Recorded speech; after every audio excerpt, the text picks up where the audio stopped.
Good morning, brethren, and welcome to our live program entitled A Glance at the Word, which is broadcast every Monday and every Wednesday at 8:30 a.m. West Africa time, which is GMT +1.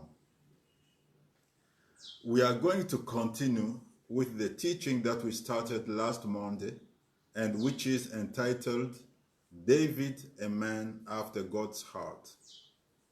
Let me first apologize for some technical issues that we are having this morning, but we hope that by God's grace, everything will be fine. So, on last Monday, we started talking of positive characteristics of David's life. We particularly saw that David was handsome. That was the first thing that we saw. He was handsome. And we know that God is attracted by beauty. We also said that each of us was wonderfully made by God. And we all have a potential of beauty. But that beauty can be different from person to person. Yet we can all try to beautify ourselves better in order for God to be pleased with our appearance, even though God looks more at the heart than at the outward appearance. We also said that David was highly talented as a harp player. Even though he was living in the bush with the sheep, but people around him knew that he was a very good harp player and that he was very talented. I have a friend of mine who is a professor of music who explained to me that harp is a very difficult instrument to play. So if David was that talented as a harp player, it means that he actually received that talent or that skill right from God. We also said that David was brave and courageous. I think all the people knew about his battle or his fight against the lion and the bear. And they knew that he killed the lion and that he killed the bear only with his courage and his bravery. Even though he was still a child, he was still a very young man. We said that David was a wise speaker. He was a prudent speaker. He had prudent speech.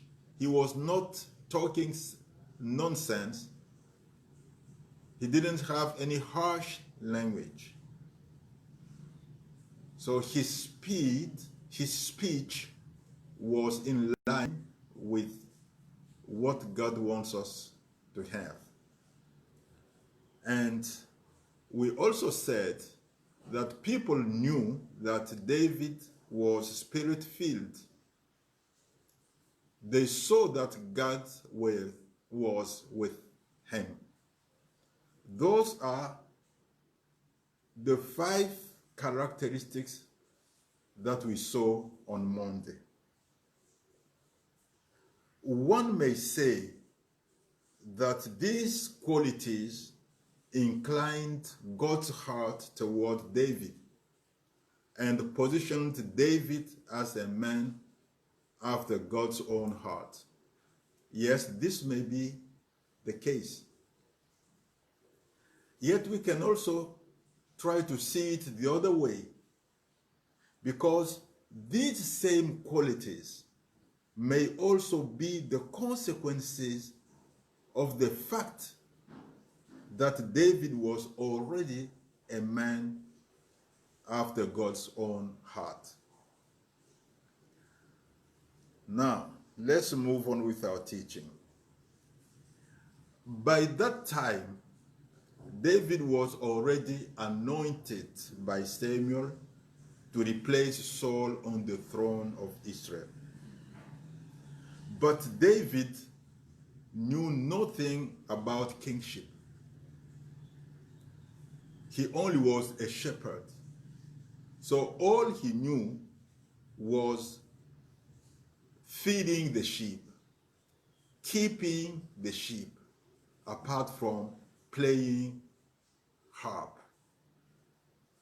He spent most of his time in the bush with the sheep. So David needed proper training if he was to become a good king. How could he get that training?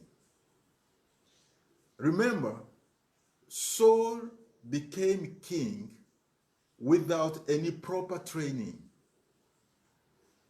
So he had to do things as just a self-taught man, eventually going from mistake to blunder. Saul didn't have anybody to train him into kingship. Yet he tried and he managed. Anyway, we knew that he was the king.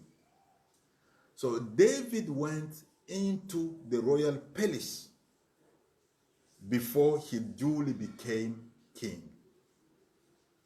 He became Saul's armor bearer, continuously standing before Saul. Let's read it. Let's see it in the Bible.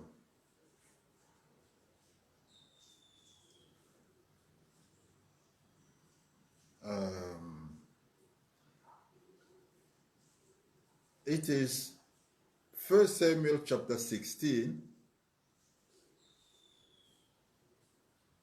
verses 22 to 24. It's 22 to 23, sorry.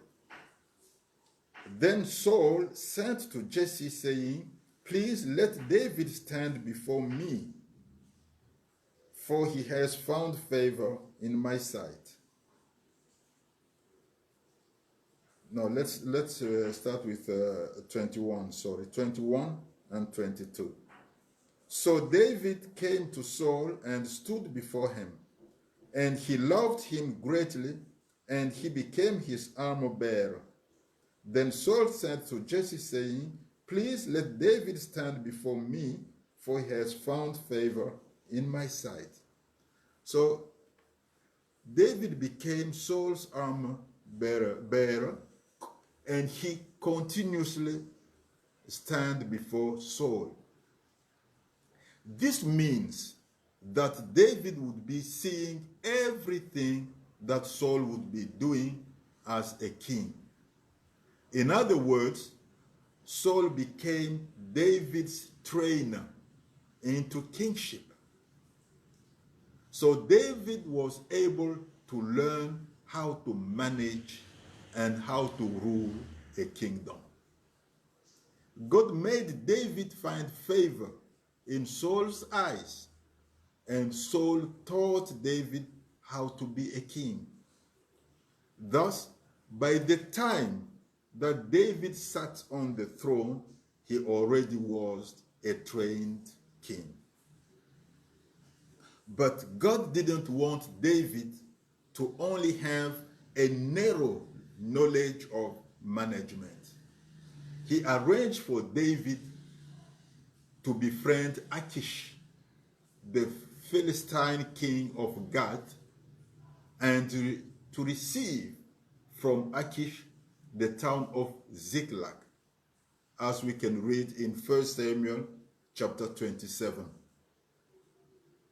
So David was initiated in a different manner of management besides Saul's management.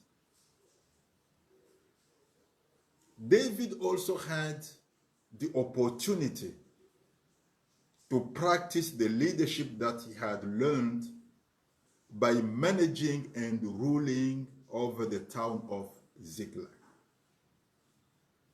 Thus, by the time that David sat on the throne of Israel, he already was a well-trained king and a well-trained ruler.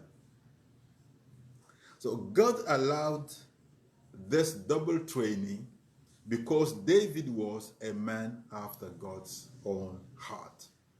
And David eventually became a very good king, the greatest king of Israel.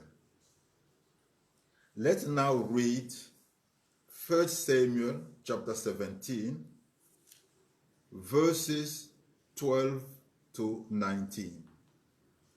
1 Samuel chapter 17, verses 12 to 19.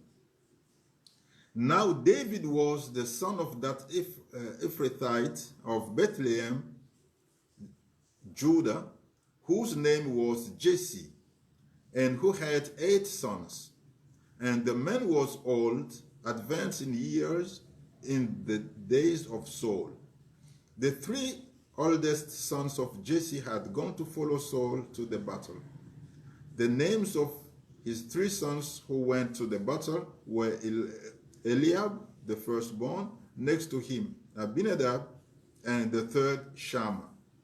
David was the youngest, and the 3 oldest followed Saul.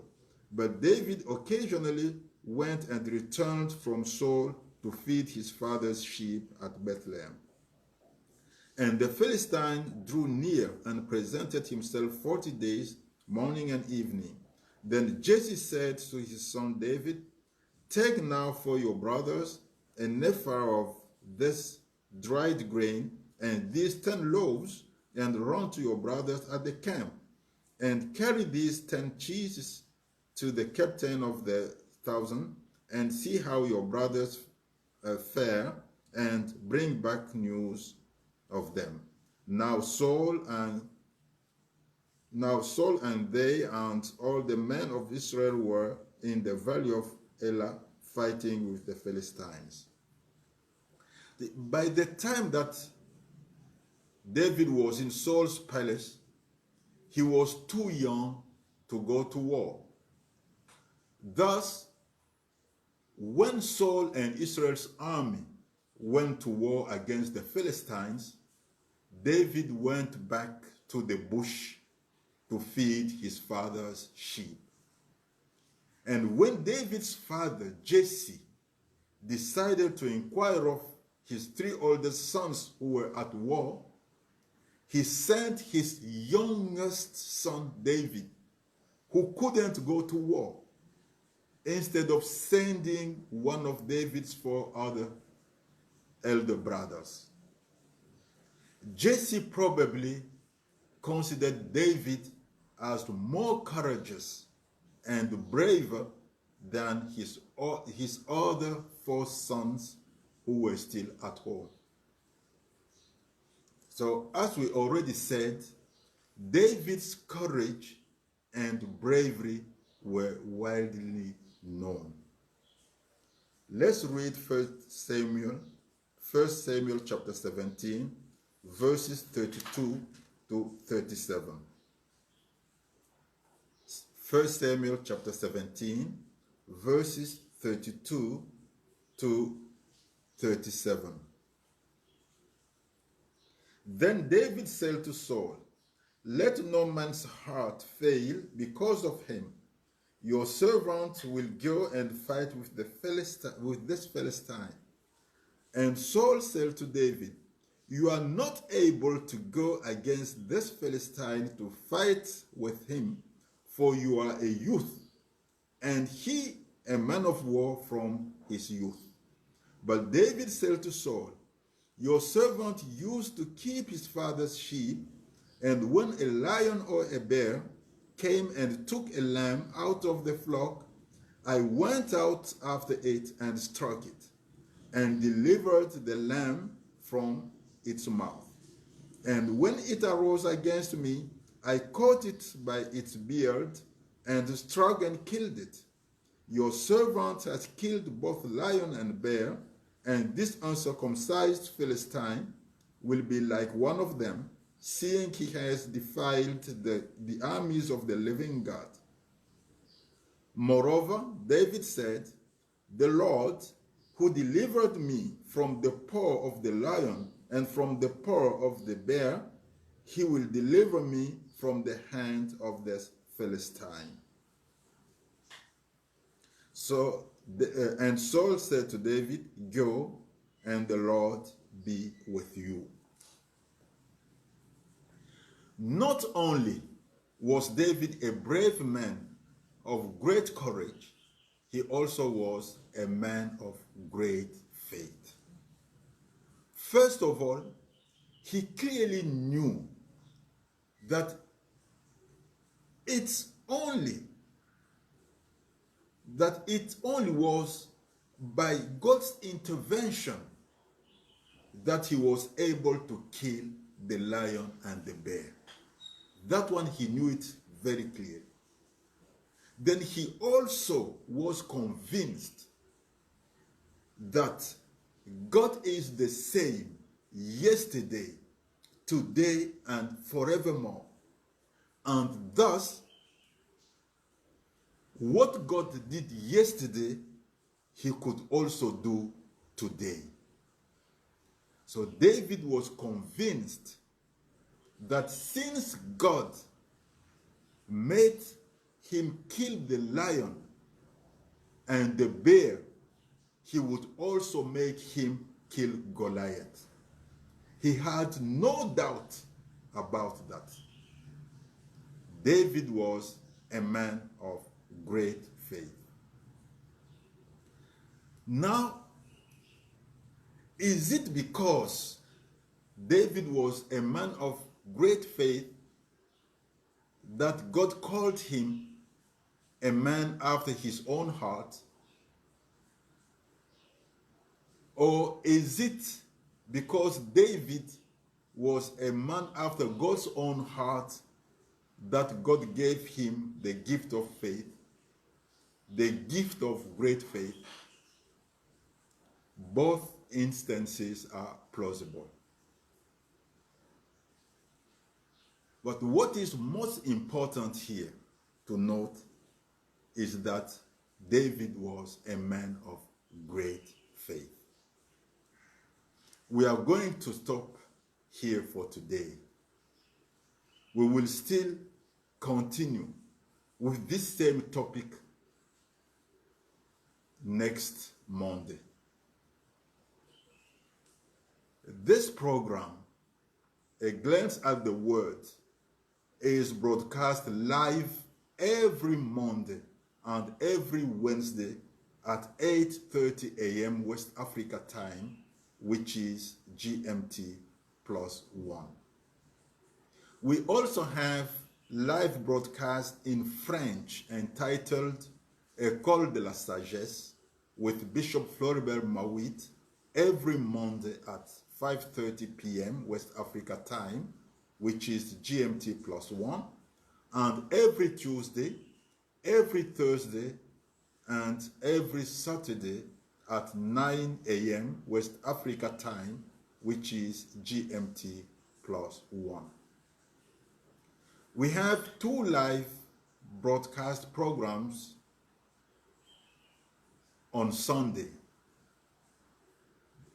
The first is at 10 a.m. West Africa time, and the second at 12 p.m. West Africa time, which is GMT +1. These are our Sunday service. But on November the 8th and onward, we will also be having a program that we stopped a little bit, but we are going to resume it on November the 8th. That is the Le Pain des Champions in French with Bishop Floribert Mawit, and which is broadcast at 8 a.m. West Africa time, which is GMT +1. God bless you beyond your expectations.